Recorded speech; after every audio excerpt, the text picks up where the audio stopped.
It's the 1st century BCE, and much of the known world is dominated by the rising power of the Roman Republic. But not everything was perfect.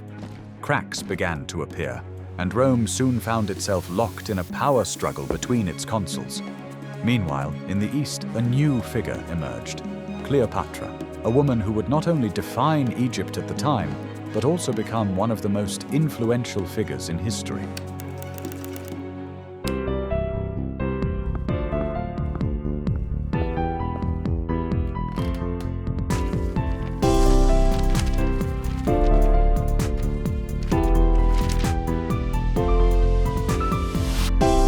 To understand Cleopatra, we first need to understand the world she inherited, a world shaped not by Egyptians, but by Macedonians. Welcome to Ptolemaic Egypt, a kingdom that looked Egyptian on the outside, but ran on Greek ambition underneath. Before Cleopatra, before the Ptolemies, there was Alexander the Great, the Macedonian king who in just over a decade carved out the largest empire the ancient world had ever seen. After securing all of Greece, he crossed into Asia Minor and defeated the Persian forces at battles like Granicus and Issus. Marching south, he took control of Egypt, where he founded Alexandria before turning east to crush the Persian Empire entirely at Gaugamela. Relentless, he pushed through the harsh deserts of Central Asia and scaled the mountain passes of modern-day Afghanistan, until, at the edge of the known world, his weary troops refused to march further, halting the conquest at the gates of India. He made Babylon his new capital, bringing the Hellenistic and Persian worlds together. But in 323 BCE, at just 32 years old, Alexander died suddenly in Babylon without an heir old enough to rule. His death left a power vacuum and chaos. His top generals, known as the Diadochi or successors, divided the empire like wolves over a carcass, sparking decades of war. Each man claimed a piece of Alexander's legacy. Seleucus took Persia and Mesopotamia. Antigonus fought for Asia Minor. But one general made a decisive move toward the Nile. Ptolemy I Soter, one of Alexander's closest companions and generals, seized control of Egypt, a rich and ancient land with strategic power. He didn't just govern it, he made it his own. Ptolemy declared himself Pharaoh, founding the Ptolemaic dynasty, which would rule for nearly 3 centuries. He brought with him Greek language, art, and politics, creating a hybrid kingdom, Greek at its core, but Egyptian in appearance. From the bustling city of Alexandria, Ptolemy laid the foundations for what would become a powerhouse of learning, trade, and culture, and the stage upon which Cleopatra and other rulers of the Ptolemaic dynasty would one day rise. To keep their bloodline pure and their power consolidated, the Ptolemies adopted an infamous practice by marrying their siblings. Brothers would marry their sisters, and nephews would marry their aunts. It was both political strategy and dynastic tradition, echoing the divine unions of Egyptian gods like Osiris and Isis. And from this tangled web of incest politics and ambition emerged Cleopatra VII, the dynasty's last and most legendary queen. Born into a crumbling kingdom and a murderous royal household, she ruled not just as a figurehead, but as a force. Meanwhile, in the West, a new force was growing: Rome. The once humble republic had begun expanding into the Greek world, swallowing territories with both swords and diplomacy. Egypt, rich but weakening, soon found itself caught in Rome's gravitational pull. When Cleopatra VII was born, around 69 BCE, she wasn't born into peace. She was born into a palace of knives.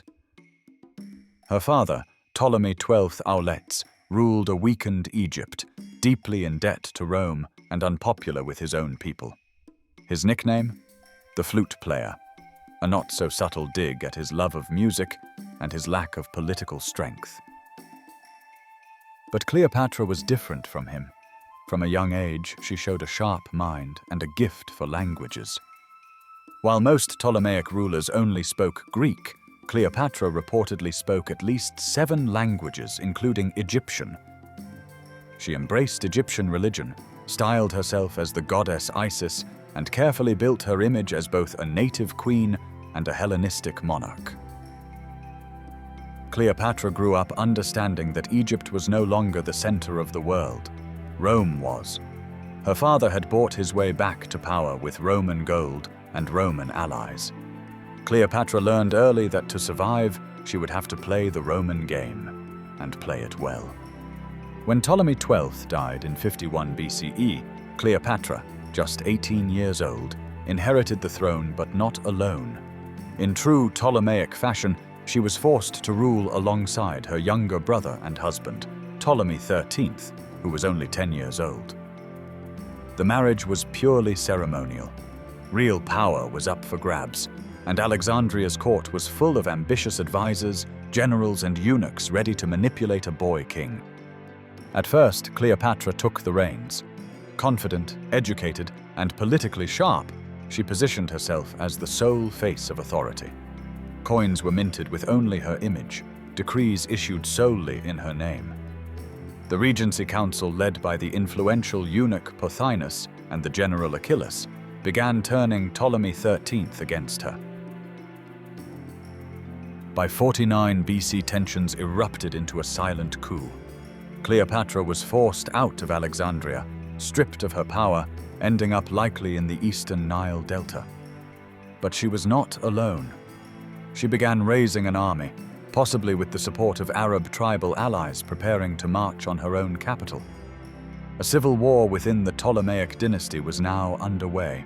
Meanwhile, Egypt's internal chaos was unfolding, just as Rome descended into its own civil war between Julius Caesar and Pompey the Great. The regents of Ptolemy XIII saw an opportunity to win favor with whoever came out on top, but they underestimated Cleopatra.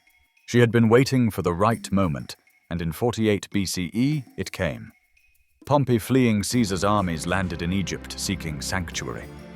But in a brutal bid to impress Caesar, Ptolemy's advisors had him murdered on the shores of Egypt. They presented his severed head to Caesar when he arrived in Alexandria. Instead of gratitude, they earned his disgust.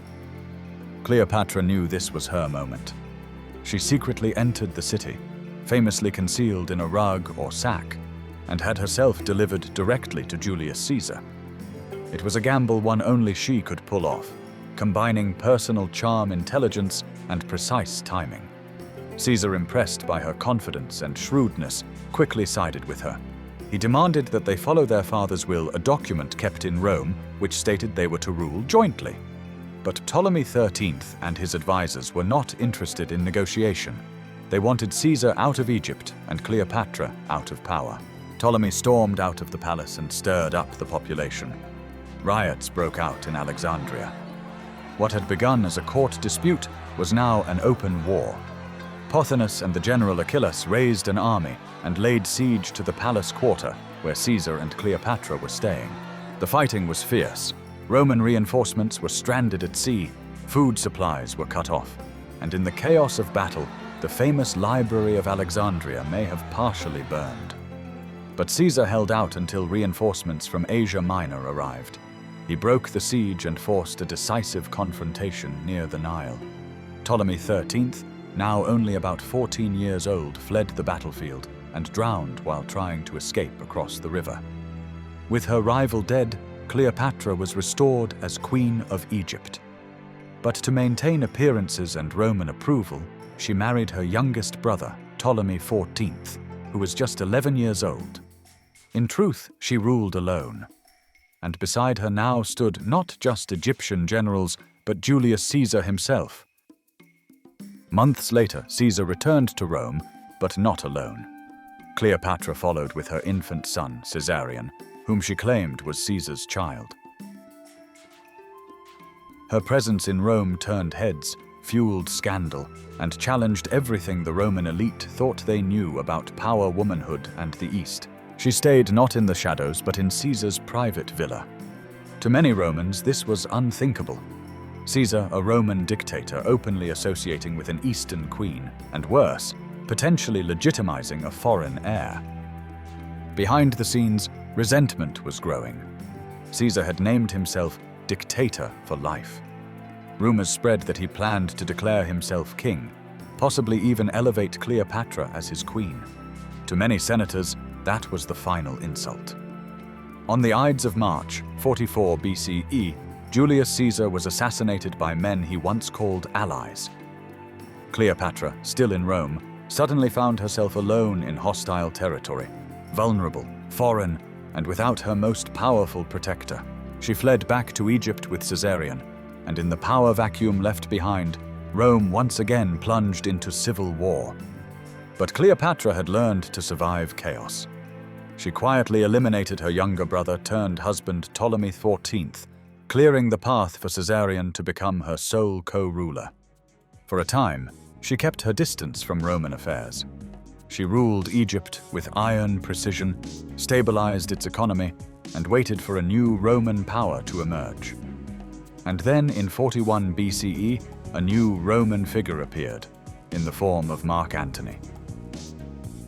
She sailed to meet him in person, presenting herself aboard a golden vessel, showing off Egypt's wealth and power. Antony was mesmerized. Together, they became a power couple unlike any the ancient world had seen. Their alliance was both personal and imperial. Antony gave her lands, she gave him resources. And with Caesarion now growing, Cleopatra saw her dynasty as the rightful continuation of Caesar's bloodline.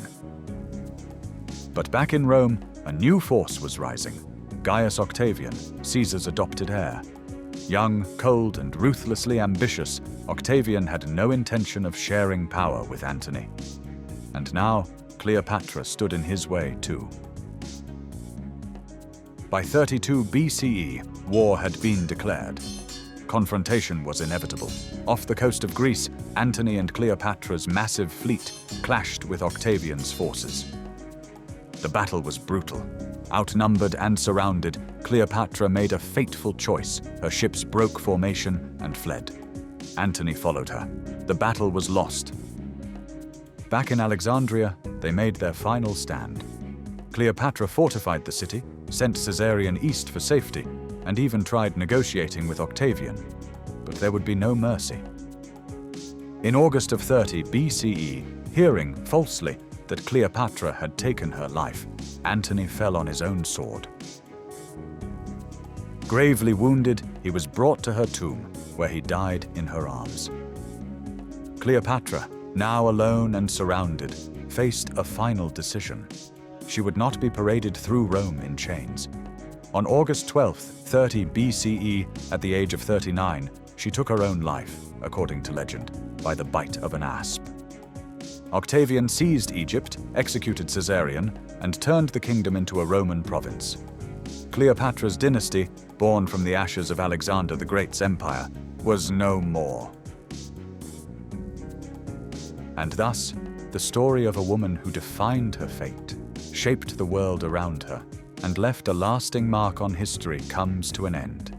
Cleopatra, to this day, remains one of the most fascinating figures the ancient world has ever known.